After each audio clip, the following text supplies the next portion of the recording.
आपल्यासोबत दीपकिंगचे वडील आहेत आणि त्यांच्याशी आपण बोलूयात. कसं बघता तुम्ही आता या ठिकाणी विजय झालेला आहे, दिल्लीतल्या आंदोलनाला यश मिळालेलं आहे? तर खूप आनंद वाटते. त्यांनी जी मेहनत घेतली त्याचं त्याला यश मिळाले. मेहनत घेतली त्याचं फळ मिळाले त्यांना. पण सर्व आपण पाहतो की गेली अनेक दिवस तो उपाशी होता. तो कधी असा उपाशी राहायचा का? नाही सर, तो जास्त त्याला भूक लागली की तो जास्त असा उपास तो सहन नाही करू शकायचा. त्याला लवकर जेवायला द्यावं लागायचं. त्याने पहिल्या वेळेस तर हा उपाशी राहिलेला आहे. याच्यापूर्वी तो कधीच उपाशी नव्हता राहिला. असं देखील म्हटलं गेलं की ज्यावेळेस अण्णा हजारे यांनी आंदोलन केलं होतं 2015 वर्षापूर्वी, त्यावेळेस देखील तो ॲक्टिव्ह होता. त्या तिथे जायचा होतो, त्या आंदोलनात तो सहभागी होता. साधारण 16-17 वर्षाचा होता त्यावेळेस. हो, 13 का 14 वर्षाचा होता तो. आणि मी पण अण्णा अशा त्या मराठीतल्या त्या टोप्या घेऊन यायचा.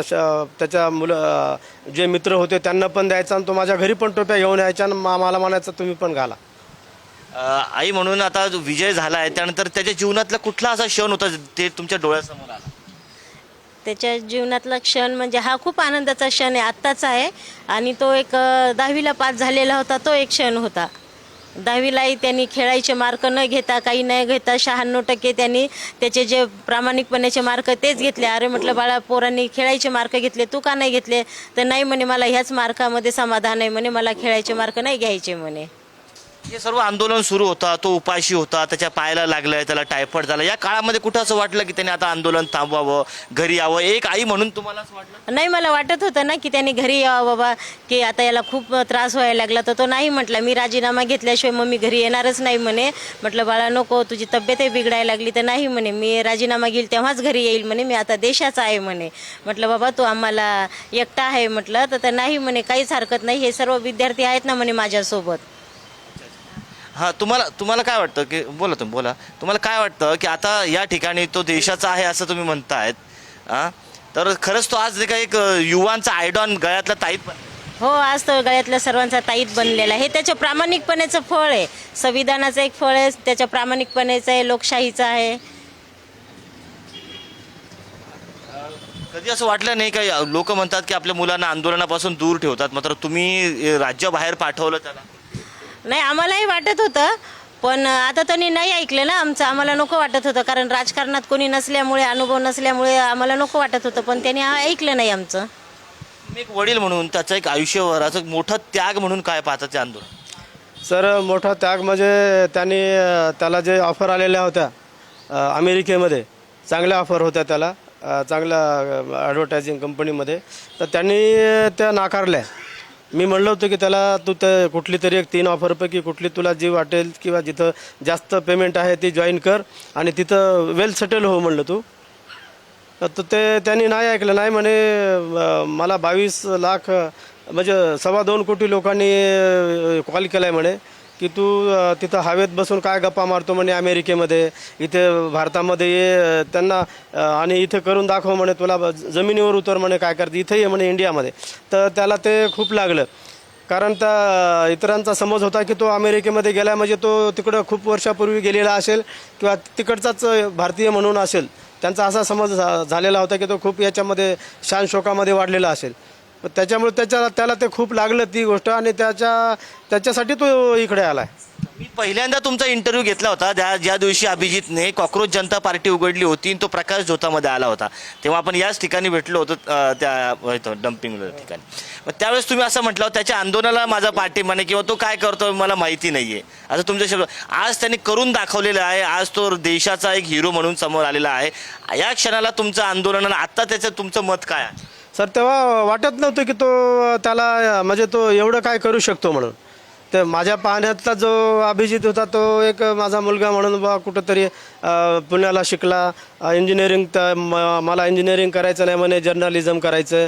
जर्नलिझम केल्यानंतर अमेरिकेला गेला, पण तो हे इथपर्यंत या टप्प्यापर्यंत येईल, एवढं मोठं काम करेल म्हणून माझा विश्वासच बसत नव्हता त्याच्यावर की असं होऊ शकतं म्हणून. आई म्हणून तुम्ही पहिल्या दिवशी तुम्ही म्हटले होते आमचं याला पाठिंबा नाहीये, मात्र आज घडीला तुम्ही बघत असाल की करोडो लोक त्याच्या सोबत आहेत आणि एका देशाच्या मंत्र्याचा राजीनामा त्याच्या आंदोलनामुळे झालेला आहे. आई म्हणून पहिल्यांदा मी जेव्हा इथं याच घरामध्ये तुमचा इंटरव्ह्यू घेतला होता त्यावेळेस तुमचं मत वेगळं होतं, आज तुमचं मत काय आहे? आज आमचा त्याला पाठिंबा आहे. त्यावेळेस मला भीती वाटत होती ना की हा आंदोलनात उतर काही होईल तिथे, त्याच्यामुळे मला फार भीती वाटायची. त्याच्यामुळे मला त्यावेळेस विरोध होता की नको बाबा आपल्याला एकटाच आहे आणि हा आंदोलन करेल तर पुढे काही तिथे होईल, त्याच्यामुळे माझ्या मनात फार भीती होती. आता आनंद वाटायला लागला. मी भीती देखील व्यक्त केली होती त्याच्या जीवाला काय होईल, अमुक होईल.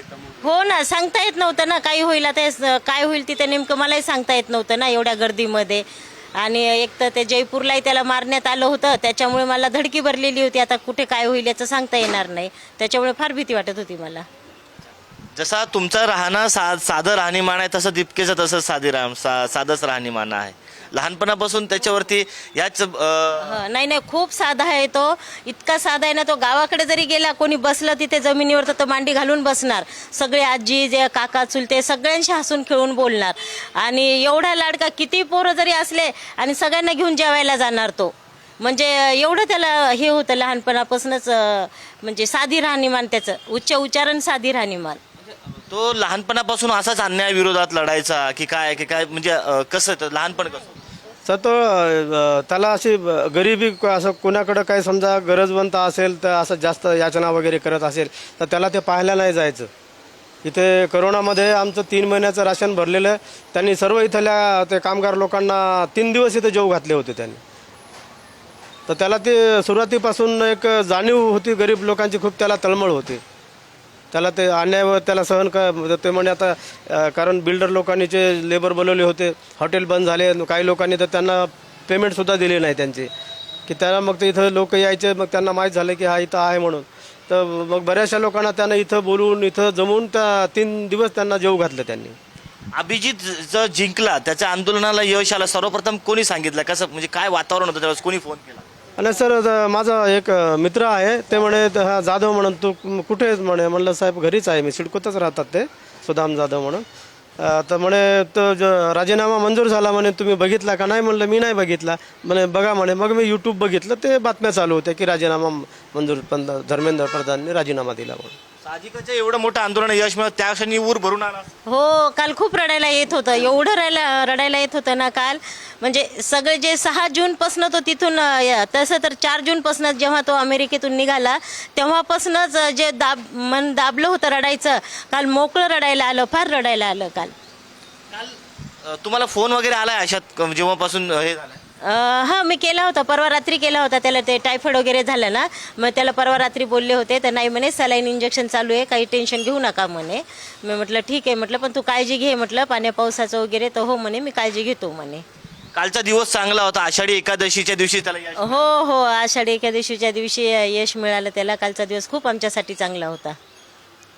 एकीकडे सर्व काही हे असताना तिथं एक जल्लोषाचं वातावरण देशभरात होतं. संभाजीनगरातून मोठा त्याला समर्थन मिळतंय, देशभरातून मिळतंय. हो, नाही खूप आनंद वाटला काल. सर्व हे सगळीकडे आनंद त्याचा साजरा केला. विशेष म्हणजे संतूक पिंपरी इथे लोकांनी बँड लावून हे केलं, तिथे नाचले कुदले, माझे धीर नाचले. तर खूप बरं वाटलं बाबा की याच्या मागे आज सगळेच निघालेत म्हणून. सरकारला, अभिजित दीपकेचे आई वडील म्हणून सरकारला तुमचं काय मागणं असेल किंवा विनंती असेल किंवा इशारा असेल काय? नाही, आता सरकारला काय मागणं असणार आहे? त्यांनी जे मागितलं होतं तो त्यांनी स्वतःच्या याच्यावर म्हणजे जीवावर सर्व घेऊन स्वतःची नोकरी सोडून स्वतःच्या भविष्याचा विचार न करता इथे आला आणि जनतेसाठी लढला. हेच आमच्यासाठी खूप मोठी गोष्ट आहे. तर जे काय मागायचं ते आता तो त्यांनी त्याच्या माध्यमातून तो काय करायचं पुढे तर करेल. इथून पुढे जर तो आंदोलन करेल तर तुम्ही पण सहभागी व्हाल? हो, आमचा पाठिंबा राहील त्यांना, जो काय करेल तो. हो, कारण आम्हाला आता दिसून आलं की त्याच्यामध्ये चांगलं करायची नेतृत्व आहे आणि ते चांगलं करू शकतो. तर त्याच्यामुळं आता आम्हाला त्याचा अभिमान आहे, आम्ही त्याच्या पाठीमागे राहू. तुमचं? माझाही पाठिंबा राहील. माझाही पाठिंबा राहील त्याच्या मागे. तर आपण पाहिले होते हे अभिजित दीपकेचे आई वडील होते आणि त्यांनी देखील एक समाधान व्यक्त केलं आहे. माझा मुलगा देशाच्या विकासासाठी किंवा देशाच्या प्रश्न मांडण्यामध्ये सक्षम आहे आणि इथून पुढे आम्ही देखील त्याला पाठिंबा देऊ, अशा पद्धतीची प्रतिक्रिया या ठिकाणी आई वडिलांची होती. कॅमेरा पर्सन अमोल वाघुलेसह मी सचिन जिरे, पुढारी न्यूज, छत्रपती संभाजीनगर.